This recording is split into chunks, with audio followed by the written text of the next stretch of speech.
warahmatullahi wabarakatuh. Hordoftoota kabajamtoota YouTube channel Arafeetu jirra jirtu isin jennee jira. Akkam isin naga qabdan jirra. Alhamdulillah galata rabbiin isin nu ga'ee jiran isin inja. Hordoftoota keenya egaa akkuma kanaan dura laalaa turtan tolaa Oroo Show waan jechaa jiru quba qabdanii wanti kuni akkuma naaf inni wajji haasoyneeni obboleettii aanee jaalalatti dawwalee jechuulleen sit ergaa jettee nat ergitee jechuudha. Akkasaniin itti dhayne ulaa anumaa itti dhedheewi oguu itti dhodhoonus arabas irraa hin dhoorke garuu immoo inni akkanatti naman beekamne qaaman beekamne namiidha jechuu barbaadeeti. Ani immoo akkuma inni nu jala butamu yookaan karaa seeraati yookaan karaa tolaatiin jechuu barbaadeeti. Inninis karaa san irruma jira garuu namni waa balleessu tokko numa dhugaadhani sodaata. Haati manaa isaalleen baay'ee takka sodaattee jirti beekadhu. Haalaan waan sodaattee jirtuuf haati manaa isaallee jireenya jibbaa jirti jechuu maaliif yoo ta'an taate inni ifii sodaateeti isii namatti erga gisee hulaa namarraa bananii akkasii khalaas waan inni gadi hin bayiniif dubartii hin cinqinu jennee biraanutillee deebinee jechuudha. Garuu immoo akka inni viidiyoo tana asirratti jedhutti mee nu faana turaan nu ilaalaan afeerraa keenyan isin hinjaa mee akkuma inni jedhu kanatti nu wajjin ilaala. Garuu haa ta'u immoo obboleettii isaatii fi mucaan arafeetuu fi akkasumatti illee kelleetuu ni beeyta jee yaada. Isaaniitu ammaan tana rakkoo guddaan irra fidee jechuu barbaadeeti. Ammaan tana rakkinni kiyyaa kanii laaftutti ibsadhuu miti. Ani kuni gam tokkoon nama ilmaan qabu nama bultii qabu garuu jarri kun biyya keessa jiru kanaas akkuma waliin laallee agarru waliinis quba qabnu jeetii yaada.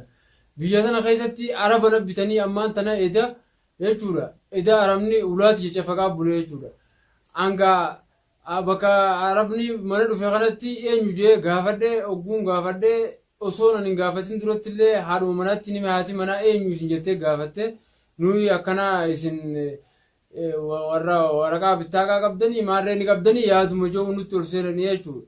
Ogguu isaan ol seenan ani hammaamaan seene. Mee abbaan manaa too jeniin abbaan manaa hin jiru minaan jetteen isin eessa yaatanii maal godhuu barbaadanii jetteen.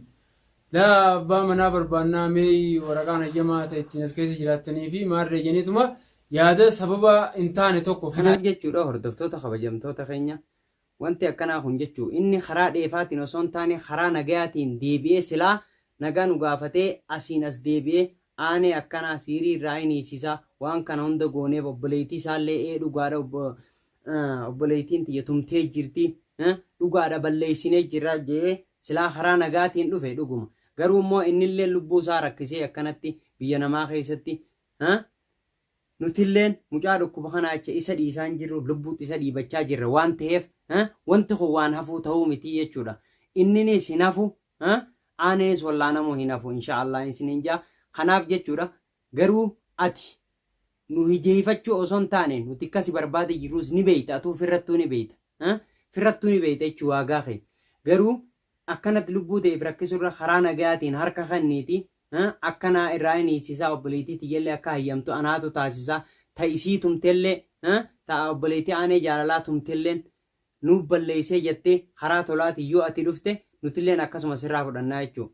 Garuu immoo yoo ati akkas ta'uu baatte akka cafaqamtu akka hin baanes magaalaa takka keessa waan jirruuf fagaattus dhiyaattus waan hin baane lubbuu teetitti jechuudha. Ni baddaa miti bakka feete dheeytu akkumaan edda si baasettiin si baasaa jechuudha.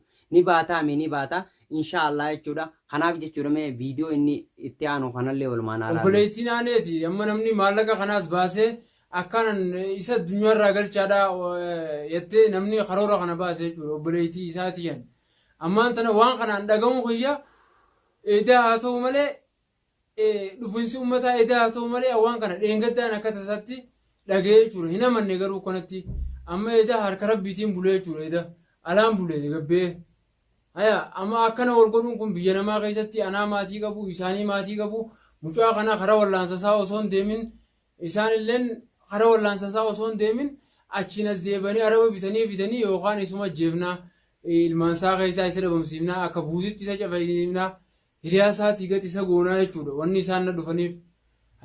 Ammaan tana na dhabamsiisuun furmaata fidu qaba. Aadaa qabna safuu qabna. yoo ta'es shari'aa qabna dhugaadhaan shari'aa raabee hayennu. Kanaaf jechuudha viidiyoon isaallee kana fakkaatee akkuma waliin ilaalle kana obboleeyyan kiyya namni za'aa ammaa tana keessa yeroo ammaa tana keessa zamana akhirii jirraa waan akkanaa kana hojjetu jechuun ifiifuu lubbuu isaa rakkisaa jira. Garuu immoo isaaf beekumsa itti fakkaattee amma garuu barumsa isaafillee barumsa ta'a. Garuu inni akkana akka fedhe ta'us akka fedhe je'us waan nu jalaan baane lubbuu isattillee himee jira. Ifiifillee rakkachaa jira jechuudha. Namni waan takka obboleessatti godhee rakkoo takka laalee achi nagarre jechuudha. Fuulduraafillee jireenya isaa dhibaadha jechuudha. Amma rafee gachiisutti hin jiru. Nutilleen ciisatti dhiisutti hin jirru. Garuu hanqa aaneen fayyutti hanqa aaneen fayyee qulqullaa'utti mucaa kana akkana godhanii akka inni hin dhiifamne ni amannaa jechuudha nutis. Garuu hordoftoota keenya jechuudha viidiyoo isaa akkuma wajjin laalletti akka inni rakkina irra jirullee laaltanii agartanii dubbii inni dubbatullee jechuudha takka lamatti isin dhageessisu jirra. Inni viidiyoo akkasitti maree gadhiisee jechuudha. Anilleen viidiyoo lama moo kana isinii mareetiin jira. Walumaanuu halaallu ta'a jechuudha. Kana boodaatillee waan kana booda dhufaatillee inshaallah rabbiin khayrii haa godhu rabbii aanee haa fayyisu jannaa jechuudha. Alhamdulillahi rabbil aalamiin garuu waan hundinuu hojii rabbiiti.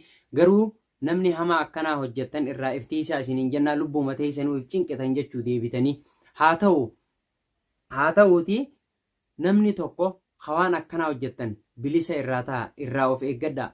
Kunilleen barumsa namaa ta'a isaafillee barumsa ta'a. Amma namni meeqa jechuun sababa kanaan aaneen akkasitti jira gartanii jirtanii hordoftoota keenya deebi'iiti obboleettiin aanelleen akkasitti ciniinamtee barbareetti naqamtee tumamtee cafaqamtee akkasirra jirti jechuudha. Haa ta'u kun hundinuu ni dabraa garuu immoo tolaa ati waa karaa sirrii hin goone duraanis itti hin yaadne akka dubartii yaadutti illee yaadduu hin qabdu. Miyyoon gartee tana dura ni heerumtii jenne sanilleen waan heerumaa irra hin jirtu jechuudha. Miyyoon dhabamtee jirti. Dhabamsiisanii jiranii obboleettiin aanee akkasitti dhabama goote jechuudha. Garuu maaliif yoo keettan taate nutilleen ka duraan jennee hanqa aaneen fayyuu wayillee godhuufii dandeessii jechumaaf jenne garuu san hundarraa'u miyyoon ammallee achiin dhabama godhanii jiranii jechuudha. Shaganii dhabama godhanii ati biyyattillee galtu haa takka rakkoon qabuta miyyoodha. Garuu immoo ilma namaarraa wanni akkanaa kun hin barbaachisu. Deebi'ee lubbuun isaallee rakkachuu jirti mucaa kana jechuudha. Lubbuun isaa asirratti dhibamtee hedduu takka rakkachuu jira. Viidiyoo inni gartee tanallee itti aansuudhaan viidiyoo inni gartee waraabee gadhiise tana walumaanoo haalaalluun isiniin jaa. Garuu immoo hamaa akkanaa kana hojjechuun lubbuu namaallee rakkisa. Mee laalaa nullee rakkisee ifiifillee rakkise. Garuu namni akka kanatti walii hin dhiisu. Karaa nagaati yoo ta'ellee manguddoo walii yoo erginellee isarraani wanni kun malee nurraanii miti jechuudha. Walumaanoo halaallumee viidiyoo inni gadhiisetan. Miti maaliif araba ajjeesisuu filatan? Nama Oromoodhaa yoo ta'e baqataa akka isaati humaa hin godhuu yookaan ammoo Oromoodhaa gara laafaa dhiiga harka dhiiga hin balleessuu waan jiru yaadaniiti isaan kana fidanii dhoonee jechuudha. Amma idanaaf haati mana kiyyaa akkana bultee cumaatii kana keessa. Ammaan tana sababa kanaanii haati mana kiyyaalleen ani jechuudha kan inni akkana jedhee waan akkanaa kana haasa'u jechuudha.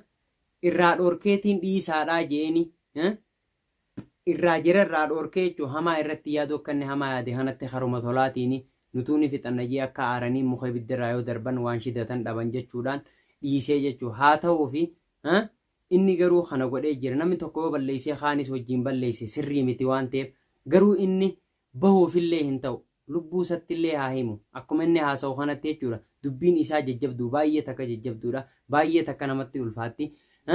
Qabamuun isaa qabamuudha innillee ni beeka jechuudha. Waan nuti taanillee nu beeka. Kanaaf jechuudha hordoftoota kabajamtoota keenya viidiyoon isaa akkuma waliin laalletti jirti laaltanii jirtanii jechuun isinillee nu wajjini. Haa ta'u inni akka hin dhiifamne immoo yookaan immoo akka harka kannu nuti asumaanuu jennaan jechuudha. Harka kannee karaa nagaati yoo inni dhufee manguddoo fide walumaanuu laalla jechuudha waan hunda finna jechuudha. Yoo immoo inni manguddoo fiduu baate abadan ta'isaa hin jirtu dhiifamuusiis hin ta'u. Beekkate ulee isaallee manguddoollee nuti ammatti hin feenu hanqa aaneen fayyutti. Akkas san booda fayyaa takka booda na barte dubbiin tolaallee dhufte jechuudha. Nageenyilleen akkasiin ta'u ta'a. garuu immoo hanqa ammaatti tasuma hin dhiifamu jechuudha. Asumammee viidiyoo isaatti isin dabarseetiin nagaattiin isinin jaaladhaa viidiyoo isaa waliin alaallume. Obboleettiin aaneeti amma namni maallaqa kanaas baasee akkaan isa addunyaarraa galchaadhaa jettee namni karoora kana baasee jechuudha.